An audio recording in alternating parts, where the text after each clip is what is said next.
మాఘపురాణం 1వ అధ్యాయము. శౌనకాది మహామునులు యజ్ఞము చేయ తలపెట్టుట. భరతభూమి పవిత్రమైన పుణ్యభూమి. ఇందు నైమిసారణ్యము సకల పురాణ పురుషులకు, మహాయోగులకు, మహర్షులకు నిలయమై ఉన్నది. అందు శౌనకాది మహామునులు లోక కళ్యాణార్థము ఒక మహాయజ్ఞమును చేయ తలపెట్టారు. మరి మహర్షుల జీవితమంతా మానవ శ్రేయస్సు కొరకే కదా. వారు సర్వసంగ పరిత్యాగులు, నిష్కాములు. లోక కళ్యాణమే వారి లక్ష్యం. తలపెట్టిన మహాయజ్ఞము పరిసమాప్తమగుటకు ఒక పుష్కర కాలం అంటే 12 సంవత్సరాలు పట్టిరని నిర్ణయించారు. యజ్ఞము నిర్విఘ్నంగా కొనసాగుటకు నైమిసారణ్యమునందలి గోమతీ నది తీరాన్ని యజ్ఞస్థలముగా ఎంచుకొని ఒక శుభముహూర్తమున మహాయజ్ఞమును ప్రారంభించారు. ఆ యజ్ఞమును చూచి తరించవలెనని భరతఖండమందరి నలుదిక్కుల నుండి తపోధనులు ఎందరో వచ్చి యజ్ఞశాల సమీపమున నివాసమేర్పరచుకున్నారు. అందులో శతాధిక వృద్ధులు, సకల శాస్త్ర పారంగతులు, కోవిదులు, వేద పండితులు, బ్రహ్మ తేజస్సుతో విరాజిల్లే తపోధనులు, మునికుమారులు ఇత్యాదులు ఎందరో ఉన్నారు.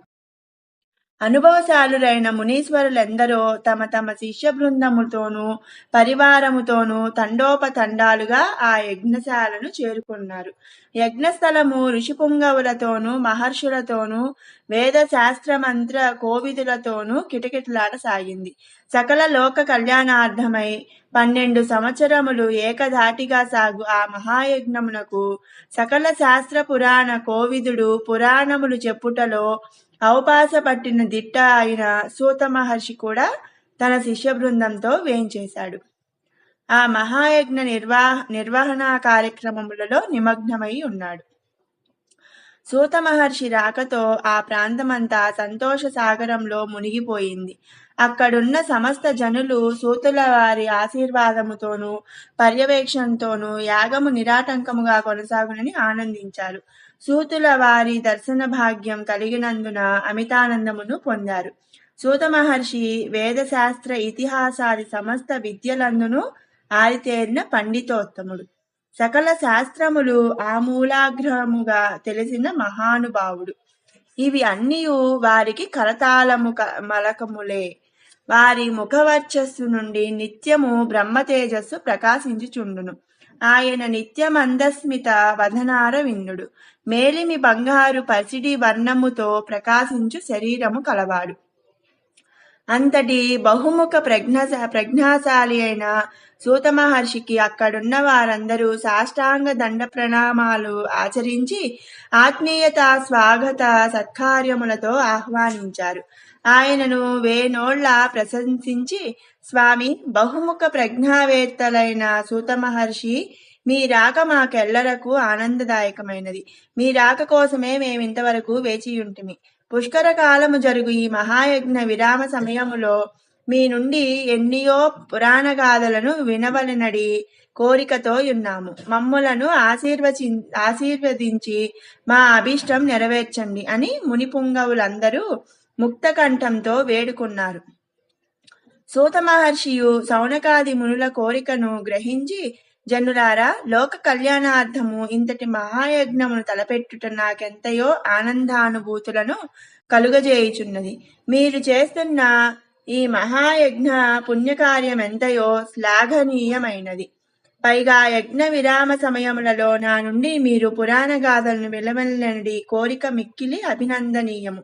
పుణ్యకార్యములందు పురాణ ప్రవచనములు చేయుట మిక్కిలి పుణ్యదాయకము. మిమ్మల్ని అందరూ నా శక్తి కొలది పురాణ ప్రవచనములు చేసి తృప్తిపరచగలను. అదియే నా విద్యుక్త ధర్మము. కావున తప్పక మీ కోరిక నెరవేరుస్తాను అని సెలవిచ్చారు. సంతోషించిన శౌనకాది మునులందరూ సూత మహర్షిని ఆర్ఘ్యపాద్యాదులతో పూజించి తగు రీతిని సత్కరించి ఉచితాసనముపై ఆసీనులు గావించి, బహుముఖ ప్రజ్ఞాశాలి పురాణ పండితోత్తమ సూత మహర్షి, మున్నెన్నియూ మాకు తెలియని పురాణ గాథలను చెప్పి మమ్మ ఆనందింపజేయనన్నారు. మీ ద్వారా మేము అనేక ఇతిహాస రహస్యములను అందలి సారమును గ్రహించితిమి. వీలైనప్పుడల్లా మీరు మాకు నీతి శాస్త్రములను బోధించుచూనే ఉన్నారు. అయినను ఇది ఒక అంతులేని సముద్రం వంటిది. మీరు సమస్త లోకములందును సంచరించుతూనే ఉంటారు.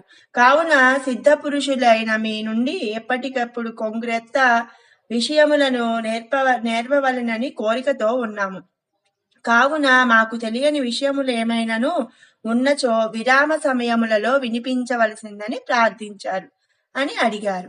సౌనకాది మునులందరూ కొంగొత్త విషయములను వినవలననేది కోరిక వెళ్ళబుచ్చుటచే సంతసించిన సూత మహర్షి వారితో ఇట్లన్నాడు.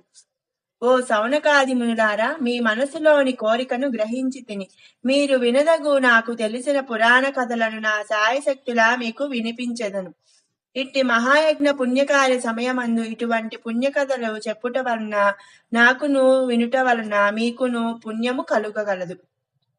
కావున నేను చెప్పెదను, శ్రద్ధగా వినండి, తరించండి అంటూ ప్రారంభించాడు. సూతుల వారు పురాణ ప్రవచనము చేయుటకు అంగీకరించినందువలన మునులందరూ ముందే ధన్యులమైతిమి స్వామి అంటూ సూతుల వారి పాదములను కండ్లకద్దుకొని పురాణ పురుష పద్మ పురాణాంతర్గతమయ్యున్న మాఘమాస మహత్యమును వినవలనని ఉత్సుకతో ఉన్నాము. కావున మాకు మాఘమాస మహత్యమును, ఆ మాసమునందు ఆచరించవలసిన విధి విధానములను, ధర్మములను వినిపించి మమ్మలను ధన్యులను గావించండి స్వామి అని వేడుకున్నారు. తపస్సాలురగు సౌనకాదిమునుల అభీష్టము మేరకు సూత మహర్షుల వారు హృదయానందభరితులై, ఓ మునులారా, మీ కోరిక సరైనదే.